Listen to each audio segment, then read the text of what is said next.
جو ہمارے چھوٹوں پر رحم نہیں کرتا اور بڑوں کی عزت نہیں کرتا وہ ہم میں سے نہیں ہے، نہ کسی کے ساتھ ظلم کیا۔ یہ حضور کے اخلاق ہیں۔ نبی پاک صلی اللہ علیہ وسلم نے امت کو یہ تعلیم دی۔ دوسری سورہ ہے جس میں اللہ کریم نے اپنے حبیب صلی اللہ تعالیٰ علیہ وسلم کی تعریف میں یہ سورہ نازل فرمائی۔ ویسے تو دیکھا جائے آغاز سے اخیر تک قرآن ہے نعت مصطفیٰ، آغاز سے اخیر تک قرآن ہے نعت مصطفیٰ، محبوب کے بیان کا کیسا انوکھا ڈھنگ ہے۔ نبی پاک صلی اللہ تعالیٰ علیہ وسلم کی عظمت میں یہ آیتیں اتری ہیں۔ اللہ تعالیٰ فرماتا ہے نون والقلم وما یسطرون ما انت بنعمت ربک بمجنون وان لک لاجرا غیر ممنون۔ مصطفیٰ کریم صلی اللہ تعالیٰ علیہ وسلم کو مکہ کے کفار مجنون کہتے تھے، یعنی دیوانہ، اور اللہ تعالیٰ دفاع فرما رہا ہے محبوب آپ مجنون نہیں ہیں، اپنے رب کی نعمتوں سے بھرے ہوئے ہیں۔ وَإِنَّكَ لَعَلَىٰ خُلُقٍ عَظِيمٍ، آپ تو دنیا میں سب سے بلند اخلاق پر پیدا کیے گئے ہیں۔ ہاں تیرے خلق کو حق نے عظیم کہا، تیرے خلق کو حق نے عظیم کہا، تیرے خلق کو رب نے جمیل کیا، کوئی تجھ سا ہوا ہے نہ ہوگا شہا، تیرے خالق حسن و ادا کی قسم۔ نبی پاک صلی اللہ تعالیٰ علیہ وسلم کی سیرت کو اللہ نے سب سے عظیم کہا، خلق، اور خلق یعنی حضور کی صورت کو بھی سب سے خوبصورت کیا۔ نہ حضور کی صورت جیسا کوئی ہے، نہ حضور کی سیرت جیسا کوئی ہے۔ قرآن اس چیز کی گواہی دے رہا ہے، آپ سب سے بلند اخلاق پر پیدا کیے گئے۔ آؤ میں آپ کو بتاؤں، ام المومنین عائشہ صدیقہ رضی اللہ تعالیٰ عنہا سے پوچھا گیا ماں آپ بتائیں رسول اللہ صلی اللہ علیہ وسلم کے اخلاق کیسے تھے؟ حضرت عائشہ صدیقہ فرماتی ہیں کان خلقہ القرآن، ان کے اخلاق تو پورا قرآن ہے۔ حضور صلی اللہ علیہ وسلم کے اخلاق قرآن ہے۔ حضرت عائشہ فرماتی ہیں قرآن حضور کے اخلاق ہیں پورے ہیں۔ میں یہ کہتا ہوں اپنے تو اپنے غیر بھی اس بات سے متاثر ہیں کہ نبی پاک صلی اللہ علیہ وسلم کے اخلاق کوئی بناوٹی اخلاق نہیں تھے۔ آپ کے کردار، آپ کا کیریکٹر جو ہے وہ کوئی تکلف سے تصنع سے آنے والا نہیں تھا، یہ نیچرلی اللہ تعالیٰ نے اس اعلیٰ اخلاق پر آپ کو پیدا کیا تھا، بلند اخلاق پر آپ کو پیدا کیا تھا۔ آپ عربوں میں جو حضور کے جانی دشمن تھے ان سے بھی اگر کوئی چیز پوچھ لیں بتا دیں گے۔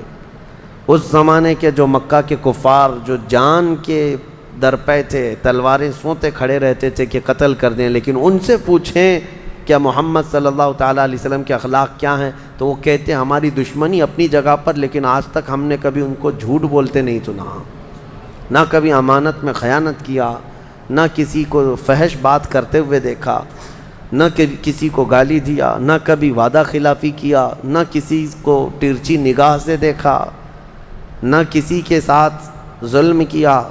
یہ حضور کے اخلاق ہیں۔ نبی پاک صلی اللہ علیہ وسلم نے امت کو یہ تعلیم دی من لم یوقر کبیرنا ومن لم یرحم صغیرنا ومن لم یوقر کبیرنا فلیس منا، جو ہمارے چھوٹوں پر رحم نہیں کرتا اور بڑوں کی عزت نہیں کرتا وہ ہم میں سے نہیں ہے۔ یہ اعلیٰ کردار ہیں نبی پاک صلی اللہ علیہ وسلم کے۔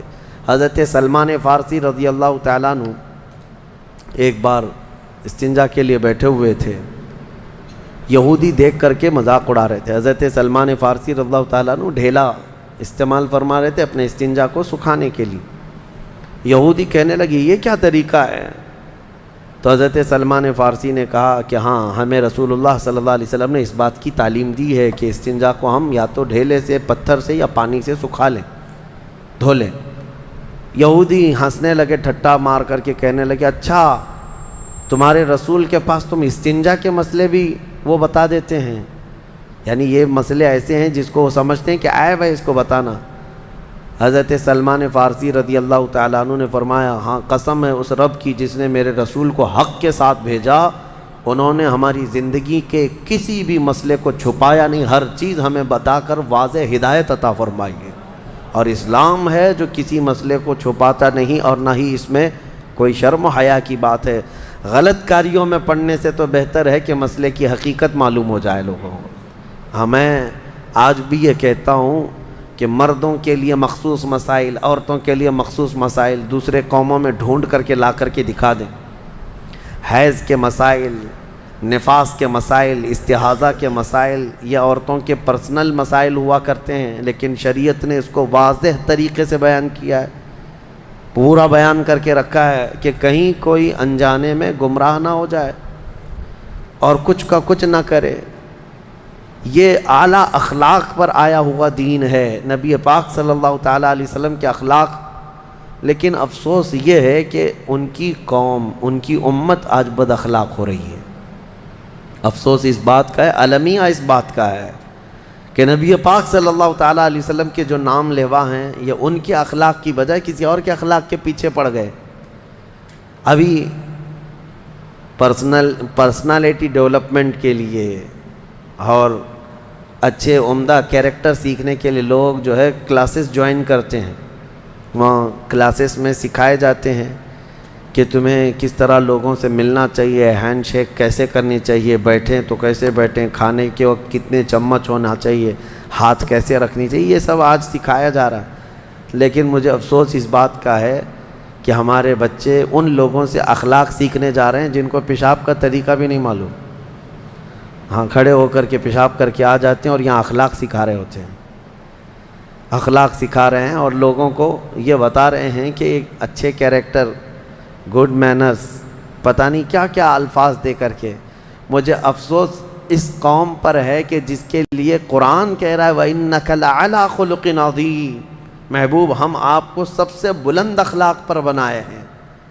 کاش تم دیکھ لیے ہوتے نبی پاک صلی اللہ علیہ وسلم کے اخلاق کو، اسی میں عزت ہے میرے عزیزو، اسی میں عزت ہے۔ کچھ لوگوں نے آج ایسا سمجھ لیا ہے کہ حضور کے اخلاق، حضور کے کردار بہت پرانے ہو گئے۔ اس زمانے کے اگر طور طریقوں پر ہم چلیں گے تو پتہ نہیں اب نئی دنیا میں ہم کو کیا سمجھیں گے، ملا بولیں گے، مولوی بولیں گے۔ یہ تمہاری خام خیالی ہے، شیطانی وسوسہ ہے تمہارا۔ ہر زمانے میں میرے مصطفیٰ کے اخلاق اعلیٰ ہیں، لیکن بس اس کو سینے سے لگانے والا ہونا چاہیے۔ وہ جہاں جائے، ہم نے آج دیکھا ہے کہ افغان کے وہ مولوی لوگ، ان کی پگڑیاں، ان کے کرتے پیجامے ہیں، لیکن ہم نے یہ بھی دیکھا کہ وقت کا سپر پاور بھی گھٹنے ٹیک کر ان سے مذاکرات کرنے پر مجبور ہے۔ ہاں، وہ افغان کے مولوی لوگ کہیں یہ نہیں کہ امریکہ سے، رشیا سے مذاکرات کرنا ہے، ڈائلاگ ہے تو تھوڑا سوٹ بوٹ پہن کر کے جاتے ہیں، نہیں، وہ اپنے اسی پرانے لباس میں ہی جاتے ہیں۔ یہ اچھی شناخت لے کر جاتے ہیں، اپنی آئیڈینٹیٹی لے کر کے جاتے ہیں۔ میاں جب دنیا اپنی شناخت کے ساتھ آتی ہے تو ہم اپنی شناخت کے ساتھ کیوں نہ جائیں؟ آج انگریز ننگے گھوم کر کے فخر کرتے ہیں، تم اپنے نبی کے اخلاق پر کیوں نہیں فخر کر سکتے؟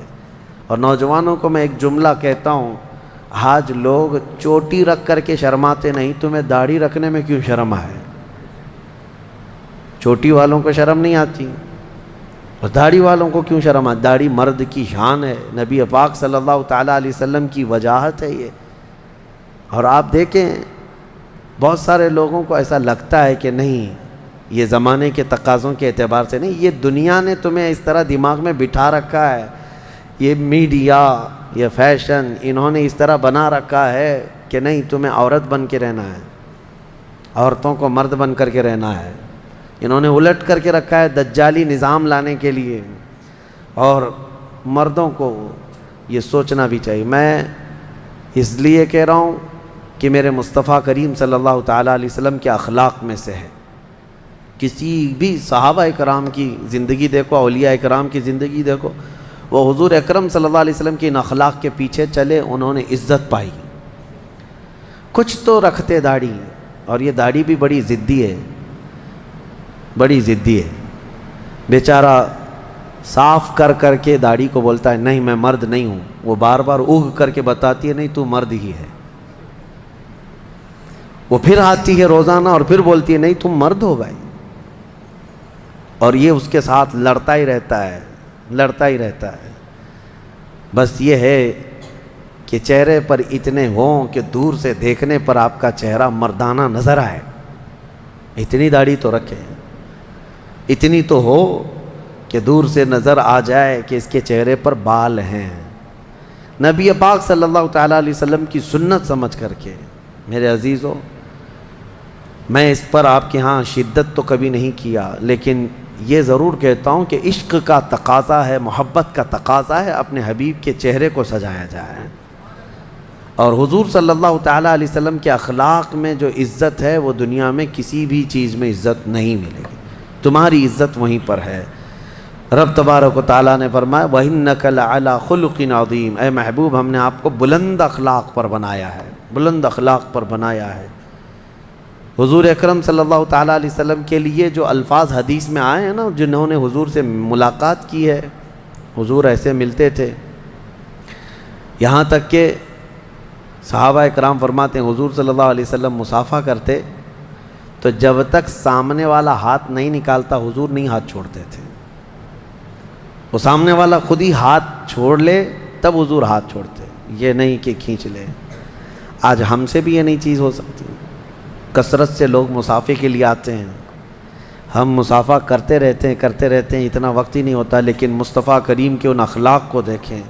کوئی آتا حضور کے ہاتھ کو پکڑتا تو حضور پاک صلی اللہ تعالیٰ علیہ وسلم ہر ایک کو وہ عزت دیتے تھے کہ سامنے والے کو یہ لگتا میں ہی سب سے اہم ہوں، حضور کی بارگاہ میں ہی سب سے اہم ہوں، ہر ایک یہی سمجھتا۔ نبی پاک صلی اللہ تعالیٰ علیہ وسلم جب کسی سے بات فرماتے تو اس کی طرف پوری توجہ فرماتے، اور یہاں تک کہ وہ کوئی ایک بات کو بار بار ریپیٹ کرتا ہے، دہراتا ہے، تو حضور اس کے ہر بار جواب بھی دیتے تھے۔ اللہ کے حبیب صلی اللہ تعالیٰ علیہ وسلم نے کبھی بھری محفل میں کسی کو ذلیل نہیں کیا، حتیٰ کہ جنگ بدر کے موقع پر صفیں لگا رہے تھے تو ایک صحابی ان تھوڑا سا آگے آ گئے تھے، ان کا پیٹ باہر تھا صف سے آگے، حضور نے اپنی چھڑی سے ان کو پیچھے کیا، پیچھے جاؤ، صف میں برابر ہو جاؤ، تو انہوں نے کہا کہ میں بدلہ لے لوں گا، آپ نے چھڑی ماری ہے مجھ کو۔ نبی پاک صلی اللہ علیہ وسلم نے منع نہیں فرمایا، کہا کہ ٹھیک ہے آ جاؤ، چھڑی ان کے ہاتھ میں دی، صحابہ دیکھ رہے تھے، کہا اس صحابی نے کہ میں تو کپڑا اوپر نہیں تھا میرے جسم پر، آپ تو کرتا پہنے ہوئے ہیں، آپ بھی اپنا کرتا اٹھا دیجئے۔ نبی پاک صلی اللہ علیہ وسلم نے اپنا جبہ اٹھایا، وہ صحابی بڑھ کر مہر نبوت کو بوسہ دیتے ہیں، اور اس کے بعد حضور صلی اللہ تعالیٰ علیہ وسلم کو اتنا محبت سے چوم لیا، اس کے بعد کہتے میرا بدلہ ہو گیا۔ حضور نے پوچھا تم ایسا کیوں کر رہے ہو، ایسا کیوں کیا تم نے؟ وہ صحابی کہتے ہیں اس لیے کہ جنگ کے میدان میں ہوں اور جان ہتھیلی پر لے کر کے ہوں، کیا پتہ کہ واپس اس میدان سے میں باہر نکل پاؤں یا نہیں، میں نے یہ سوچا اس دنیا سے جانے سے پہلے آپ کے جسم سے مس ہو جاؤں تاکہ اس برکت سے جہنم کی آگ حرام ہو جائے۔ نبی پاک صلی اللہ علیہ وسلم نے مسکرایا، حضور نے اخلاقی طور پر اپنے آپ کو بدلے کے لیے تک پیش کر دیا، بدلے کے لیے پیش کر دیا۔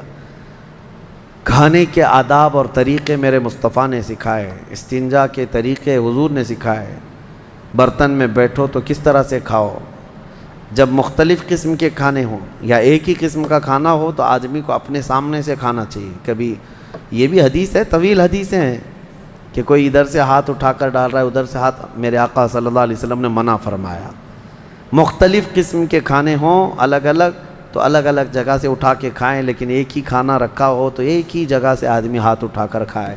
بیٹھنے کا طریقہ حضور نے بتایا کہ کھانے پر کس طرح بیٹھے، استنجا میں بیٹھنے کے طریقے بھی حضور نے بتایا، یہ جسمانی اعتبار سے بھی تمہارے لیے کتنے مفید ہیں۔ اس کے علاوہ پانی پینے کے طریقے حضور نے بتایا کہ 3 سانسوں میں پیے، نہ کہ بیل کی طرح کنٹینیو ایک ہی گھونٹ میں پورا پانی پی جائے۔ حکمتیں ہیں حضور صلی اللہ تعالیٰ علیہ وسلم کے ان اخلاق میں، بڑی حکمتیں ہیں۔ سونے کے آداب بتائے، کس طرح سے لیٹنا ہے، یہ آج کون تربیت دیتا ہے، کون بتاتا ہے؟ ایک ایک چیز بچپن سے لے کر کے بڑھاپے تک ہر مرحلے میں اللہ کے نبی صلی اللہ تعالیٰ علیہ وسلم نے بہترین اخلاق دیے ہیں، بہترین اخلاق دیے، اور لوگوں کو یہاں تک کہ حضور صلی اللہ تعالیٰ علیہ وسلم حسنین کریمین کو ایک بار گود میں لیے چوم رہے تھے، بوسہ دے رہے تھے۔ کبھی کبھار حضور صلی اللہ تعالیٰ علیہ وسلم ان کے لبوں کو چومتے تھے اور ان کی گردن کو سونگھتے تھے۔ تو ایک صحابی تھے، انہوں نے کہا یا رسول اللہ صلی اللہ علیہ وسلم آپ بچوں کو چومتے بھی ہیں، یعنی بوسہ دیتے ہیں؟ تو حضور صلی اللہ تعالیٰ علیہ وسلم نے فرمایا یہ رحمت کا ایک حصہ ہے جو اللہ نے عطا کیا ہے۔ تو انہوں نے کہا میرے تو کتنے بچے 8 10 یا کچھ، انہوں نے کہا میں نے کبھی آج تک بچوں کو چوما ہی نہیں۔ کہا حضور اکرم صلی اللہ تعالیٰ علیہ وسلم نے کہ بچوں کو یہ پیار کرو، یہ بوسہ دینا یا ان کو قریب کرنا یہ حضور کی سنتوں میں سے ہے۔ پہلے عرب لوگ اس کو عیب سمجھتے تھے کہ بچوں کو کیسے اٹھائیں گے، یہ سب کام عورتوں کا ہے۔ اللہ کے نبی صلی اللہ تعالیٰ علیہ وسلم نے بچوں کا پیار سکھایا ہے۔ جو باپ جتنا اسے وقت دے گا، جتنا پیار دے گا، جوانی میں بچہ اس کے لیے اتنا ہی خدمتگار بھی ہوگا، اتنا ہی خدمتگار ہوگا۔ بہت سارے میدان ہیں جس میں اللہ کے نبی صلی اللہ تعالیٰ علیہ وسلم نے اپنے اخلاق سکھائے ہیں، کیا کیا کہیں، بس یہی ہے جو اعلیٰ حضرت فاضل بریلوی نے فرمایا، یا رسول اللہ تیرے خلق کو رب نے عظیم کیا، تیرے خلق کو رب نے جمیل کیا، کوئی تجھ سا ہوا ہے نہ ہوگا شہا، تیرے خالق حسن و ادا کی قسم۔ اور اس کے بعد اسی سورہ قلم میں اللہ تعالیٰ نے ایک شخص کی مذمت میں 10 برائیاں گنائی ہیں، ولید بن مغیرہ، جس نے حضور صلی اللہ علیہ وسلم کی گستاخی کی تھی، حضور کو برا بھلا کہتا تھا، گالیاں دیتا تھا۔ تو حضور اکرم صلی اللہ تعالیٰ علیہ وسلم کو اس کی باتیں بری لگیں، شاق گزری، تو اللہ تعالیٰ نے آیتیں نازل فرمائی اس کے حق میں۔ جو آیتیں ہیں فَلَا تُطِعِ الْمُكَذِّبِينَ، جھٹلانے والوں کی پیروی نہ کریں اے میرے رسول، ان کی مت سنیں آپ۔ وَدُّوا لَوْ تُدْهِنُ فَيُدْهِنُونَ وَلَا تُطِعْ كُلَّ حَلَّافٍ مَّهِينٍ، کثرت سے قسم کھانے والا جھوٹا آدمی۔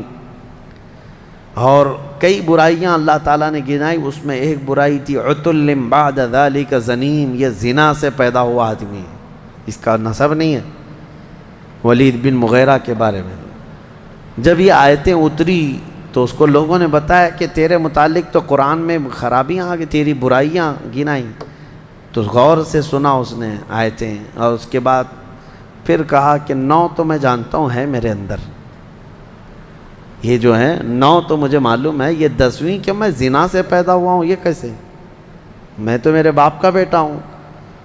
دوڑتا ہوا پھر آیا اپنے گھر میں، اپنی ماں کو گرا دیا زمین پر اور چڑھ کے بیٹھ گیا اس کے سینے پہ، کہا سچ سچ بتا میں کس کا بیٹا ہوں۔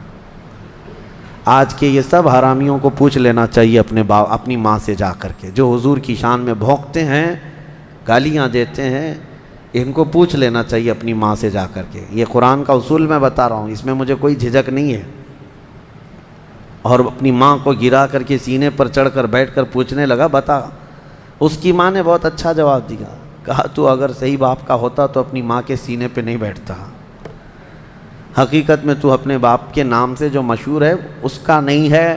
جنگل میں ایک چرواہا تھا، اس سے میں نے زنا کر لیا تھا، مجھ سے ہو گئی تھی بدکاری اور اسی سے تو پیدا ہوا ہے۔ ولید بن مغیرہ اٹھ گیا اور کہا 10ویں بھی کمپلیٹ ہو گئی، 9 تو تھی اندر، 10ویں برائی بھی کمپلیٹ ہو گئی۔ اسی لیے میرے عزیزو آپ اس بات کو سمجھ کر کے چلیں کہ نبی پاک صلی اللہ تعالیٰ علیہ وسلم کی شان میں بھونکنے والے یہ ایسے ہی لوگ ہیں جن کا نطفہ ثابت نہیں ہے، جن کا نسب ثابت نہیں ہے، جن کی اصل میں خطا ہے۔ ورنہ حلال بندہ حضور اکرم صلی اللہ تعالیٰ علیہ وسلم کے ہر اخلاق پر قربان جاتا ہے، بلکہ اسے اندازہ ہوتا ہے کہ یہ کون سی ہستی ہے دنیا میں۔ ہماری بات تو چھوڑیں، بڑے بڑے دوسرے دانشور لوگوں نے لکھا ہے، آپ کو میں بتاؤں، جارج برنارڈ شاہ ایک بہت بڑا رائٹر بھی گزرا ہے، دانشور ہے، انگریز ہے، اس نے اپنی کتاب میں لکھا ہے کہ میں نے بہت سارے ریولیوشن دنیا میں دیکھے، انقلاب، لینن کا انقلاب، مارکسزم کا انقلاب، یہ ریولیوشن آیا، کمیونزم کا ریولیوشن آیا، بہت سارے بڑے بڑے انقلاب آئے دنیا میں۔ وہ کہتا ہے جو انقلاب لانے والی شخصیت ہوتی تھی وہ جب تک زندہ ہوتے ان کی تحریک بھی چلتی، تنظیم بھی چلتی، اور اس کے بعد دھیرے دھیرے دھیمی ہو جاتی، ٹھنڈی پڑ جاتی۔ جو انقلاب لانے والے لوگ تھے وہ جاتے ہیں تو تنظیم ٹھنڈی پڑ جاتی ہے، تحریک ختم ہونے لگتی ہے۔ اور وہ کہتا ہے میں نے صرف ایک ریولیوشن دیکھا ہے جو مدینے سے نکلا تھا، ایک انقلاب دیکھا جو مدینے سے نکلا تھا اور پوری دنیا میں پھیلا تھا، اور اس کے بانی محمد صلی اللہ علیہ وسلم، اس کے فاؤنڈر محمد صلی اللہ علیہ وسلم دنیا سے پردہ تو کر گئے، لیکن ان کا لایا ہوا ریولیشن، ان کا لایا ہوا انقلاب 14 صدیوں کے بعد بھی ٹھنڈا نہیں پڑتا، روز بڑھتا ہی جاتا ہے۔ آج تک کسی اور انقلاب میں اتنا اثر نہیں دیکھا کہ اتنے لانگ ٹائم پر کسی بانی کا اثر پایا جاتا ہو۔ یہ ہم نہیں کہہ رہے، یہ مسلمان نہیں ہے، جس نے لکھا ہے وہ جارج برنارڈ شاہ، یہ انگریزوں کا رائٹر ہے۔ اسی طرح سے کئی ایسے لوگ ہیں جو نان مسلم ہیں لیکن حضور پاک صلی اللہ تعالیٰ علیہ وسلم کی تعریف میں وہ رطب اللسان ہیں۔ گرو نانک نے تو پوری نعتیں لکھی ہیں حضور صلی اللہ تعالیٰ علیہ وسلم کے متعلق، پتہ نہیں کتنے اشعار لکھے ہیں۔ اور گرو نانک کا تو ایک جملہ مشہور تھا، محمد نہ ہے بھکتی نہ ہے۔ محمد صلی اللہ تعالیٰ علیہ وسلم نہ ہو تو عبادت ہی نہیں ہے دنیا میں، عبادت کا صحیح طریقہ دنیا میں دکھانے والے محمد صلی اللہ علیہ وسلم۔ بہرحال دنیا جس کی آنکھیں کھلی انہوں نے پہچانا، لیکن میں آج ان لوگوں کی تعریفوں کو دلیل کے طور پر یا حضور کی فضیلت کے لیے نہیں بیان کر رہا ہوں۔ حضور پاک کی فضیلت کے لیے حسان بن ثابت بھی ہیں، حضور کی تعریف کرنے والوں میں امام شرف الدین بوصیری بھی ہیں۔ ان لوگوں کی تعریف کیے ہوئے الفاظ اور ان کے نام میں آج اس لیے گنا رہا ہوں، الفضل لما شہید بہ الاعداء، عربی میں مقولہ مشہور ہے کہ فضیلت اس کی بہت ہے جس کے دشمن بھی گواہی دے رہے ہوں، جس کے دشمن بھی گواہی دے رہے ہوں اس کی فضیلت ہے۔ ورنہ نبی پاک صلی اللہ تعالیٰ علیہ وسلم کی تعریف کے لیے انسان تو انسان ہے، خلاق کائنات خود قرآن میں اپنے حبیب کی تعریف بیان کر رہا ہے، وَرَفَعْنَا لَكَ ذِكْرَكَ إِنَّا أَعْطَيْنَاكَ الْكَوْثَرَ، یہ سب نبی کی شان میں تو اللہ نے فرمایا۔ ایک دو نہیں، کئی آیتیں ہیں، کئی آیتیں جو ڈیفنس میں اللہ نے اتاری۔ اب یہاں پر میں اپنی گفتگو کو سمیٹتے ہوئے صرف یہی آپ سے کلام کرنا چاہوں گا کہ حضور کی شان میں جب کبھی حملہ ہو، نبی پاک صلی اللہ علیہ وسلم کی جب کبھی کوئی گستاخی کرے تو اس گستاخ کا جواب دینا، توجہ، اس گستاخ کا جواب دینا عام آدمی کی نہیں بلکہ یہ اللہ رب العزت کی سنت مبارکہ ہے، اللہ کی سنت مبارکہ ہے۔ ابو لہب نے کہا تھا محمد تمہارے دونوں ہاتھ ٹوٹ جائیں، تباً لک یا محمد، نعوذ باللہ۔ ابو لہب نے یہ کہا حضور کو گراں گزری یہ بات تو اللہ نے ڈیفنس میں جواب میں فرمایا آپ کے نہیں، تبت یدا ابی لہب و تب، ابو لہب کے دونوں ہاتھ برباد ہو جائیں۔ کون جواب کون دے رہا ہے؟ رب ذوالجلال دے رہا ہے۔ نبی کی طرف انگلی اٹھاؤ، جواب اللہ کی طرف سے ہے۔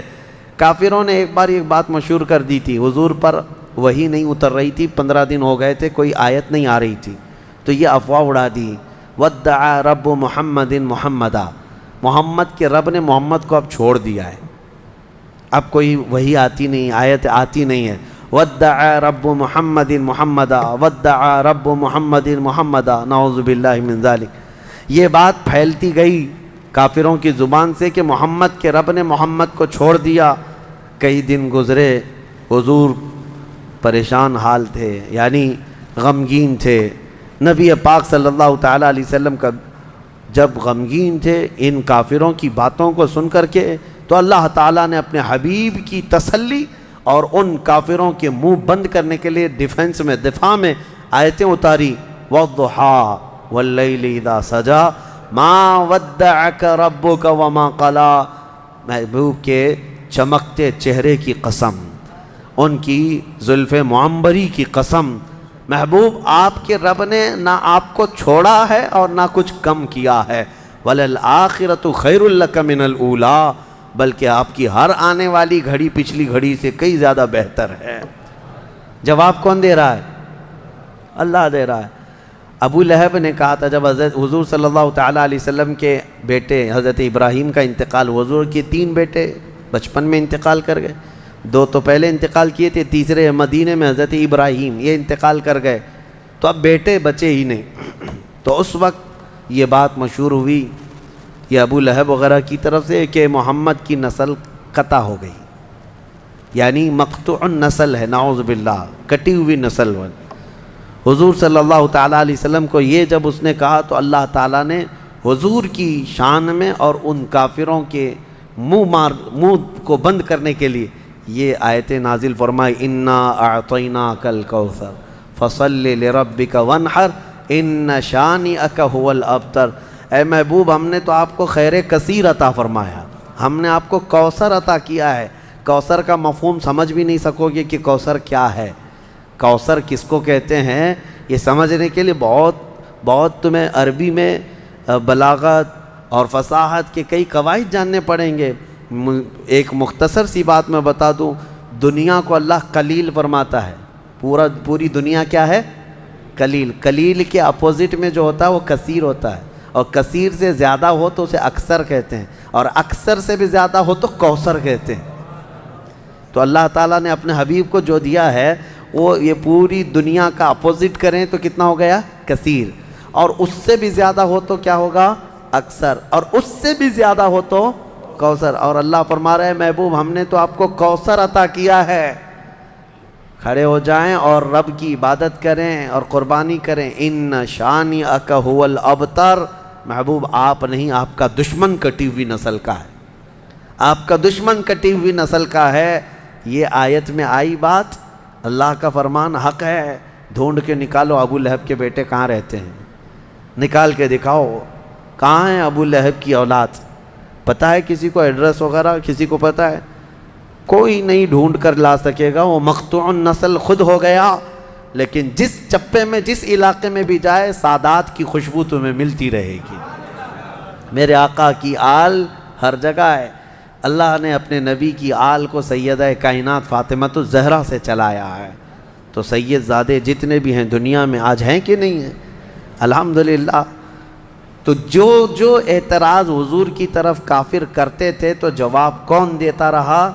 اللہ دیتا رہا۔ تو میں آپ کو کہہ رہا ہوں، ناموس رسالت کی حفاظت اور رسول پاک صلی اللہ تعالیٰ علیہ وسلم کی عزت کی پہرے داری اور دشمنان رسول کو منہ توڑ جواب دینا، یہ اللہ کی سنت مبارکہ ہے۔ تو آپ کی زندگی میں اگر کبھی موقع ملے تو ایسے گستاخوں کا منہ توڑ جواب دیں، منہ توڑ نہیں، دانت توڑ بھی جواب دیں کہ نبی پاک صلی اللہ تعالیٰ علیہ وسلم کی شان میں بولنے کے لیے پھر دانت ہی نہ رہیں، وہ کیا بول رہا ہے بعد میں کسی کو سمجھ میں بھی نہ آئے۔ ہاں، یہ ہر ایک عاشق رسول جواب دے حضور صلی اللہ تعالیٰ علیہ وسلم کی عزت کے لیے۔ اللہ کریم ہم جب تک زندہ رہیں ہمیں حضور پاک کی عزت پر مر مٹنے کی توفیق عطا فرمائے۔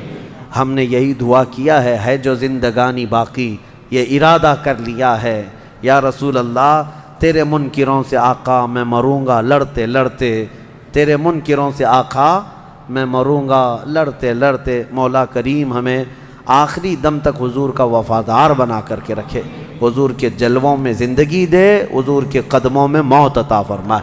وآخر دعوانا ان الحمد للہ رب العالمین۔